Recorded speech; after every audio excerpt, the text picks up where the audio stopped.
날씨가 많이 추워졌어요. 이 새벽에 주님 앞에 나와서 기도하고 또 주님의 말씀을 듣고 돌아가는 우리 성도님들 한 분 한 분들에게 이런 은혜가 있었으면 좋겠어요. 오늘 마지막 말씀에 하나님의 손이 또한 유다 사람들을 감동시키사라는 말씀이 있는데, 하나님의 손이 우리의 마음을 감동시켜 주시고 또 우리가 그 감동에 응답해서 하나님이 계획하신 것들이 있으니까 감동시키는 거 아니겠어요?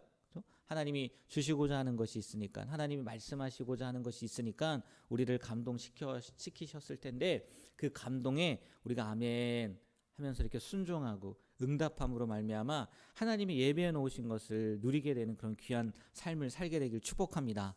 네, 정말 그런 은혜가 있었으면 좋겠어요. 매 순간 하나님이 분명히 말씀하실 텐데, 우리의 마음에 감동을 주실 텐데, 그 말씀에 아멘, 네, 하나님 제가 그 감동에 그 말씀에 움직이겠습니다 라고 고백하는 우리 매 순간이 되길 바랍니다. 네, 오늘도 말씀을 들어가면 히스기야 얘기예요. 주일부터인가요?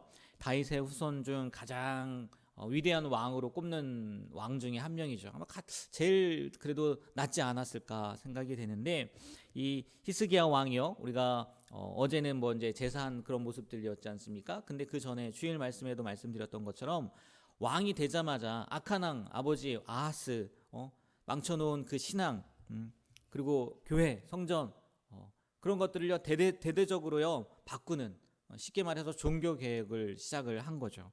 성전 문을 열고 성전을 청소하고 깨끗하게 하고 또 제사도 드리고, 그리고 가장 큰 일이라고 해야 되나요? 그 중에 하나가 뭐였냐면, 오늘 말씀에 나와 있는 것처럼 그동안 지키지 않았던, 그동안 지키지 못했던 유월절을 다시 지키기로 했다는 거예요.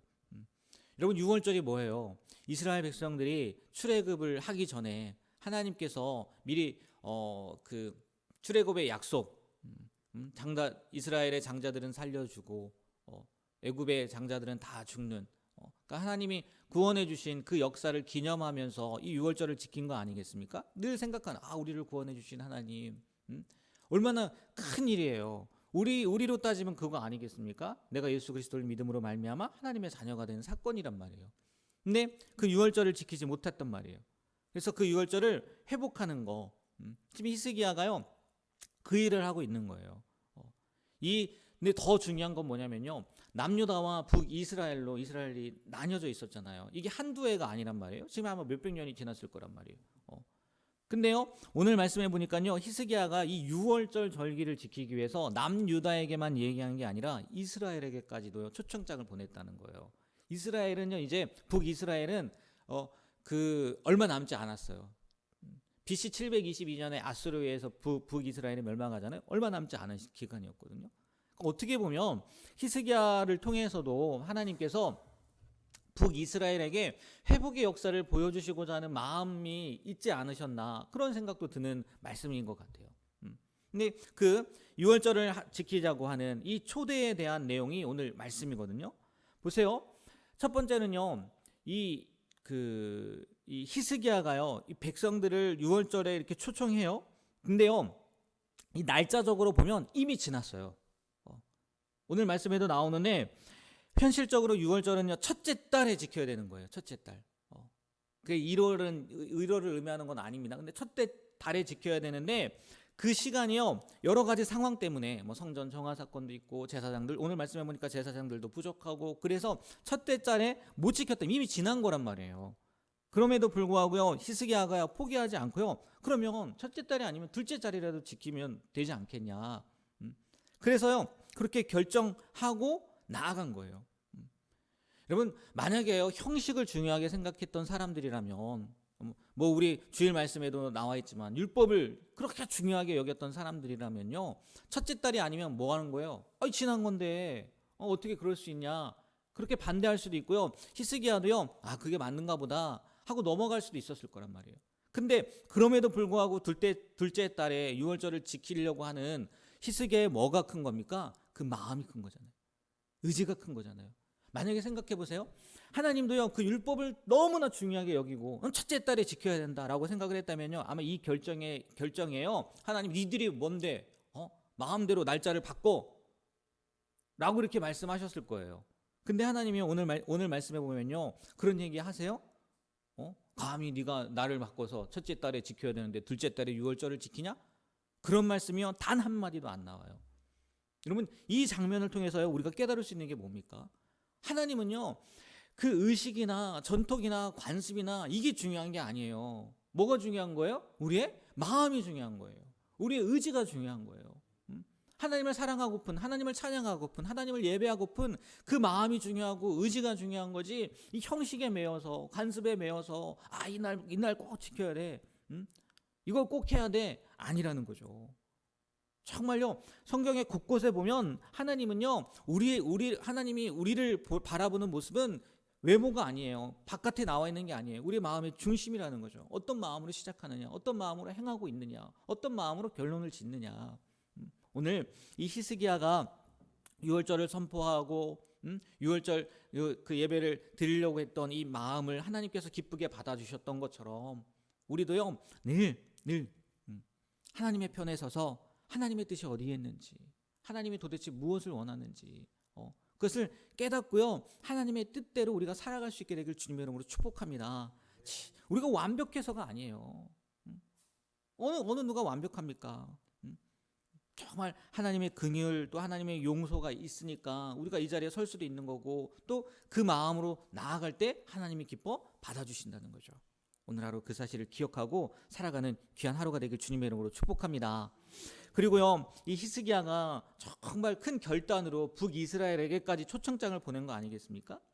뭐 남유다야 히스기야가 왕이니까 그렇게 따라간다 하는데 이 북이스라엘 사람들이요 오늘 말씀해 보니까요 10절인가요? 웃고 조롱했다고 나와요.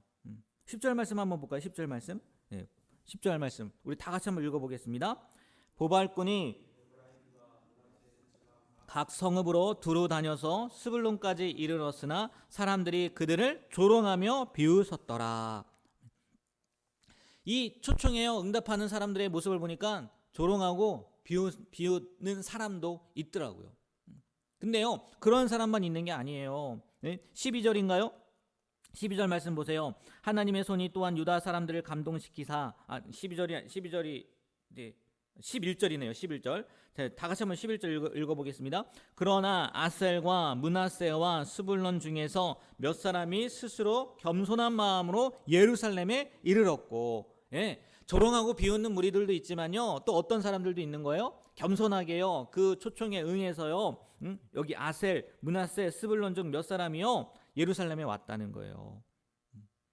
우리도요 하나님의 초청에 이런 사람들이 되어야 되지 않겠습니까? 조롱하고 비웃는 것이 아니라 겸손한 마음으로 하나님의 초청에 응답할 수 있는 우리가 되길 축복합니다. 그리고 또 바꿔서 생각하면 우리가 신앙의 바른 길을 걸을 때요 우리가 신앙의 바른 길을 걸어요. 그래서 그런 모습들을 보여줘요. 근데 그거를요 기뻐 여기고 오늘 말씀처럼 잘 받아들이는 사람들만 있는 게 아니구나. 내가 하나님의 뜻대로 하나님의 말씀대로 순종하며 살아간다 할지라도 그것을 비웃는 사람들이 있을 수도 있구나. 그러면요 그거에 우리가요 휘둘릴 필요가 있습니까? 없는 거예요. 지금 하나님 왕이 명령하는데도 조롱하고 비웃고, 뭐 이게 왕의 명령이라고 표현하지만 더 엄밀하게 따지면 하나님께서 원하시는 거 아니겠습니까? 근데 하나님이 원하심에도 불구하고 조롱하고 비웃는 무리들이 있어요. 하물며 우리가 초청하고 우리가 이렇게 부탁하고 또 우리가 정말 옳은 길을 보여준다 할지라도 겸손하게 쫓는 사람들보다 어쩌면요 비웃고 조롱하는 사람들이 더 많을 수도 있어요. 당연한 거예요. 당연한 거. 그걸로 인해서요 우리가 낙심할 필요도 없고요 무너질 필요도 없고요 다 당연하구나. 그렇게 생각하고 나 자신만 먼저요 바라봤으면 좋겠어요. 나도 저들처럼 누군가의 초청에 거룩한 자리에 초청에 내가 비웃고 응답하지 않음으로 반응하진 않는지 늘 겸손한 마음으로요 주님의 음성에 순종할 수 있는 우리가 되길 소망합니다. 그리고 사람들의 반응 때문에요 넘어지지 말고 실망하지 말고 우리에게 주신 길을 한 걸음 계속해서 나아가게 된 우리가 되길 주님의 이름으로 부탁드립니다. 네, 우리는 일의 결국을 알잖아요. 이를 정말은 알잖아요. 오히려 그런 사람들이 있을 때요, 더 긍휼히 여기고 더 불쌍히 여기고 그들을 위해서 기도하는 게 하나님 보시기에요 합당한 모습일 것 같아요. 그런 마음으로 다시 한번 결단할 수 있는 우리가 되길 주님의 이름으로 축복합니다. 그리고 마지막 한 가지만 더 말씀드리면, 그렇게 할 수 있는 것, 순종할 수 있는 것, 또 하나님 앞에 나아갈 수 있는 것, 결국은요 하나님이요 주셔야 되는 거예요. 하나님이. 남유다 백성들이요 히스기야 명령에 일제히 순종해요. 근데 아까 제가 잘못 이렇게 짚었던 것처럼 12절 말씀, 또 여러분 처음에 여러분들에게 축복했던 말씀 12절 말씀 보세요. 하나님의 손이 또한 유다 사람들을 뭐 했다고요? 감동시켰었다는 거예요.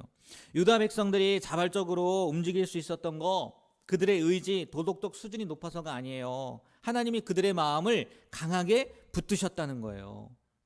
우리도요, 내가 어떻게 이렇게 하나님의 말씀에 순종할 수 있나? 물론 내 의지, 결단 그런 게 있을 수 있다고 생각하고 또 그런 마음이죠. 그러나 정말 우리가 하나님의 은혜를 생각하지 않을 수 없는 게 뭐냐면, 하나님께서요 그런 마음을 우리에게 뭐 해주신 거예요? 허락해 주신 거예요. 하나님의 은혜라는 거죠. 무디 목사님이요 그런 말씀을 하셨더라고요. 하나님은요 순종의 명령을 내리시기 전에 순종할 수 있는 능력을 먼저 주신다는 거예요. 우리가요 그 능력을 사모했으면 좋겠어요. 하나님 정말 그렇습니다. 내가 순종하고 싶은데 나의 힘은 연약합니다. 하나님 나에게 능력을 허락해 주셔서 하나님이 감동시키실 때마다 아까 처음에 고백했던 것처럼 언제든지 순종함으로 나아갈 수 있는 그런 귀한 삶이 될 수 있도록 붙잡아 주세요. 그래서 진짜 하나님의 뜻에 합당한 삶, 좌로나 우로나 치우치지 않은 삶, 올곧은 삶을 살아갈 수 있는 그런 귀한 우리의 삶이 되길 주님의 이름으로 축복합니다. 기도하겠습니다. 사랑의 주님, 저희를 회복의 자리로 초대해 주시니 감사합니다. 세상의 조롱보다 주님의 음성을 더 크게 듣는 겸손한 종이 되게 해 주시옵소서.